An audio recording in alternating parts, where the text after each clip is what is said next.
and welcome to Noni, Yanga's flagship talk show where we discuss all the hot topics. I'm Lola Ogumbadejo, standing in for the glorious Juliana Olayinka, who is on location in Lagos this week. Today we ask what role beauty pageants play in society and what are the ways we can empower young women. Joining me today, social media manager at our very own Yanga, Ayo Maurice, presenter and founder of Talks with Monica, Monica Lee, and winner of Miss Teen Africa UK, Amira Akpan. Welcome, ladies. Miss World, originally planned as a one-off bikini show during the Festival of Britain in 1951, paved the way for the growth in beauty pageants across the globe. From Miss Universe, an event produced by business tycoon turned US President Donald Trump, to Miss Teen Africa UK, there are more pageants than ever.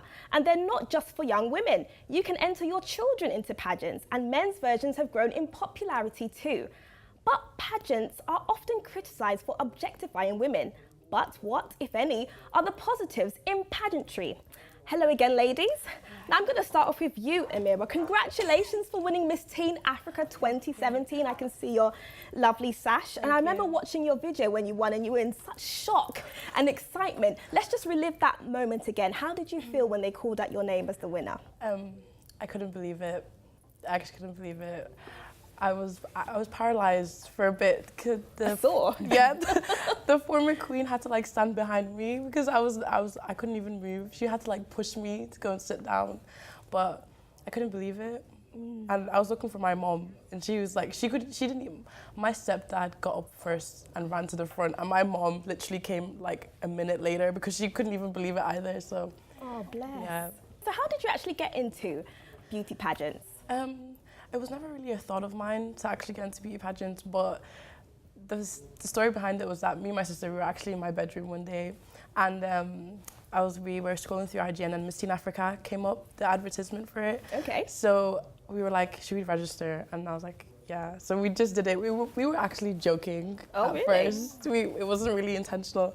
So then when I got through, and then I had my Skype audition, and then after the Skype audition, I had I got through to the finals. Then we had our first ever appearance at the Kente Festival, and then after that it was 3 months training, and it was 3 months of hectic training, like. Training? Yeah. Okay, well, we're actually going to talk about that in a bit.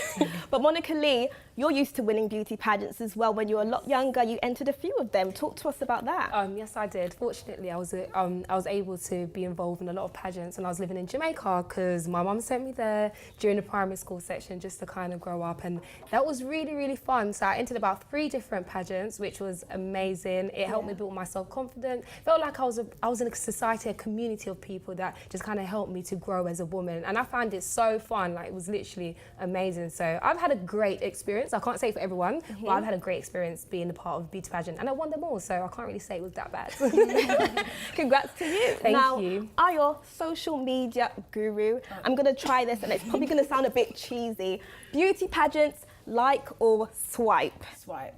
Definitely swipe. Okay. I think it's a swipe. I just think it's funny how Monica's saying it's really a good thing, but from an audience perspective, I just think it's just such a vanity project. I think it's just only for pretty people to make people feel that they're better than everyone else. That's my own opinion anyway. I look at it and I just think that it's not really empowering women. It's just kind of giving people more of a publicity thing, a vanity thing, making them feel like they're prettier and they're better than other people. And it probably gives other young women and different women like lack of confidence to actually enter the competition. So I just feel like I'm just totally against it.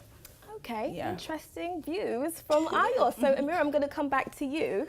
You hearing something like that, what do you have to say to people who think, right, beauty pageants, a load of old codswallop, it's completely bad, lots of pretty girls just prancing around on stage. What do you have to say about that? I'm not gonna lie, I used to think like you. Because when I used to watch like toddlers and tiaras on TV, you'd see how like the little kids are so spoiled, and their parents would be like, you do this, and then the little kids would be demanding their parents. So I was like, I'm never ever gonna get involved in the beauty pageant. I'm kind of contradicting myself in that, because I actually have gotten involved in one. Yeah. But I think beauty pageants are actually a good thing as well to build someone's confidence, and you know, it also brings unity. Everyone's made to feel beautiful. So when I did it, I didn't feel left out. Okay, so you felt empowered? Yeah. Okay. Because you feel like that because all the girls are doing the same thing. But obviously you have to step your game up. You have to think of something outside the box or inside the box, you have to see how you can improve or do something better than what she's doing. But it's at the end of the day, it's competition. Just like when athletics go and do their running, it's competition to run on the pitch. You will be friends backstage, but when it's time to run, friendship is gone. You're looking for the prize, so it's straight. That's so Amira, would you say it's more than a beauty contest? Yeah. A lot of people tend to focus on the beauty aspect. Is Yeah. that what you think? Yeah, I think, but I've also seen, like, whenever I attend like events, and I've attended like a lot of political events, whenever I go, the stereotype is that she's only here for pretty face. They think that I'm just coming to show my tiara or my sash off. They don't know that I'm actually coming because I want to get involved in community, and I want to know what politicians are actually doing for people back home in Africa. So when they see me and I step inside and like an audience, and they look at me and they're like, wow, what is she doing here? And things like that. And they just think that, oh, she's coming for face. Okay. Do you know what I mean? Okay, Monica, let me hear your views. Do you think beauty pageants objectify women? To a certain extent, it does, but I don't feel like my view is as obviously as extensive as yours, saying that, you know, it's all about beauty. When that's a part of my pageant, it was really important to be able to kind of showcase different type of talent. You had to have knowledge. The beauty wasn't just the face. It was so many different factors had to come together to make that one thing, which is the beauty pageant, which just kind of taught you that beauty isn't everything, but you need to have a head behind what is going on. Because if I didn't get through the talent section, I wouldn't have won. If I didn't answer the right question, I wouldn't have won. Do you know what I mean? So I had to kind of just put into my mindset that beauty might be one aspect and beauty is subjective. You might think I'm beautiful, another judge might think I'm not that beautiful. So it all kind of depends, but I do see where you come from, because I've watched many shows where I see like the young women or young girls especially seem like it's becoming sexualized. So I do understand from your point of view, but I've not experienced that personally. And very quickly, Ayo, the bikini round in Miss World has actually been cancelled. What do you think about that? Is that a step in the right direction, would you say? I think that is obviously a step in the right direction, because I think everyone knows that body and the way you look is a big thing in life. Everyone thinks you just have to be slim, and there's a lot of people that are thick or curvy that are still pretty, but they probably think that they might not be able to do it because they don't have the right body shape. And you know, we all go through body shaming and people go through eating disorders and things like that, and it's like, I probably would want to do a bikini thing, but I think, oh, I'm not skinny, I'm not size 8, so I wouldn't be able to do it. So if they've scrapped it, it makes people feel more confident to, you know, participate. Still to come, we take a look at the celebs who started their careers in pageants, and we ask, how can we empower young women? See you after the break.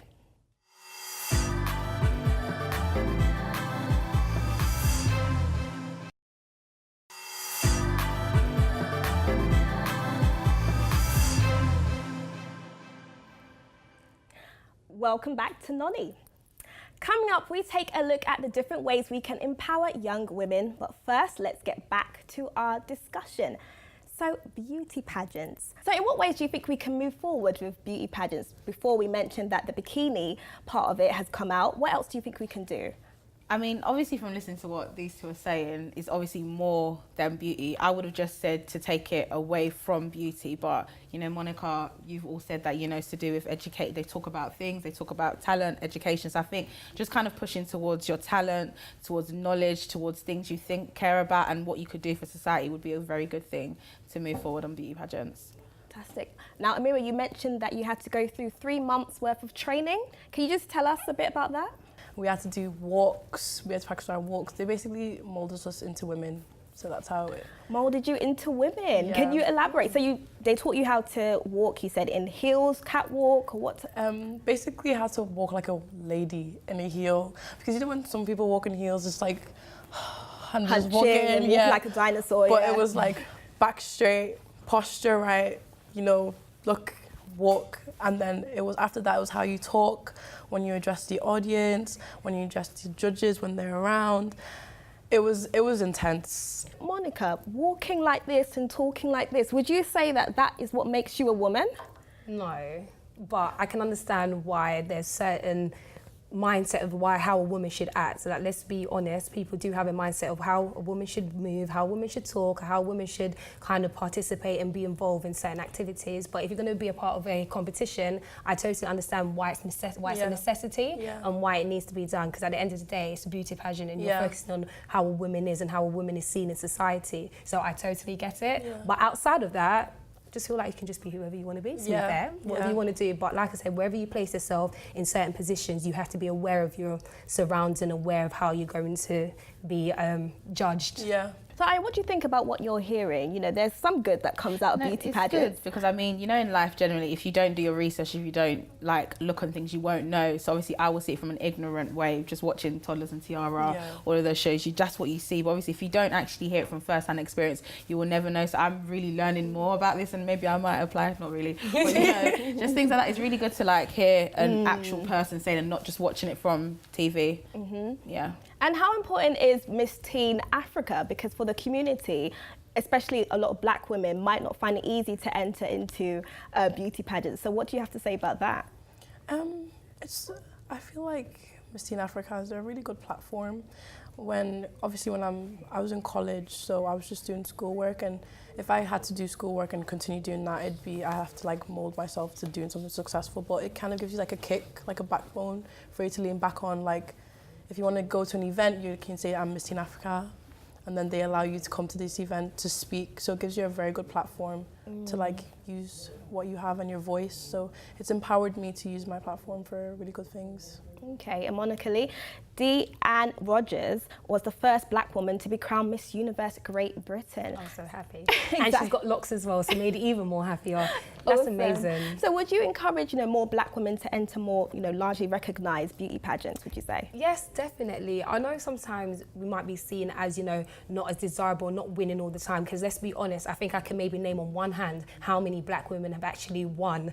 Do you know what I mean? Britain, Universe, I can actually see it, but physically to be able to see that we've overcome certain barriers and be able to see it in front of us, I'm like, you know what, congratulations, we are moving forward. It might take another 5 years to see another black woman maybe win Miss Britain Universe, but at least we're doing something to the right direction. So I'm happy. I'm really, really happy. And I would say I'm going to mention actually some celebrities who are former beauty queens. We have Oprah Winfrey, who was Miss Black Tennessee in 1972. We have Halle Berry, who was Miss Teen All-American in 1985. And these women obviously have gone on to do amazing things. So do you think, Ayo, this kind of platform will help women to get to other places in life? I mean, it probably gives the women the confidence to move forward into doing things. So I think these beauty pageants have given them experience and confidence into being in front of loads of people. And obviously if they've won or they've got into higher positions, they've probably built connections and networking, so that could lead them onto different platforms. So I think that's really good. Okay.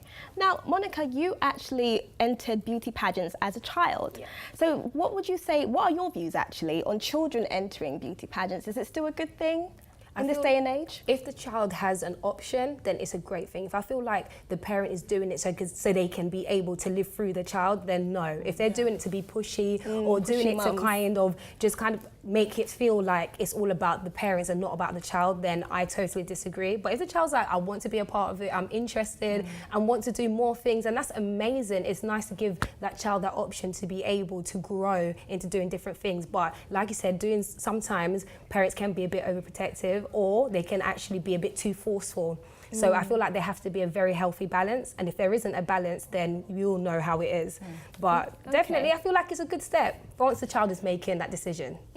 Ayo, your views on that? Should we be putting children into beauty pageants? I agree with Monica, it should be their choice, because you know, kids are kids, just let them live life, have fun, be dirty, be smelly, eat food, just watch TV. If it's something, because there are kids that are really, really smart from a young age and they probably know what they want. So if a child says, Mummy, I actually want to enter a beauty pageant, then let them do it. If a mother who wanted to enter a beauty pageant and didn't get to is now thinking, okay, let my daughter do it, that's just nonsense. I think they should allow the child to kind of make the decision and not force them to do it.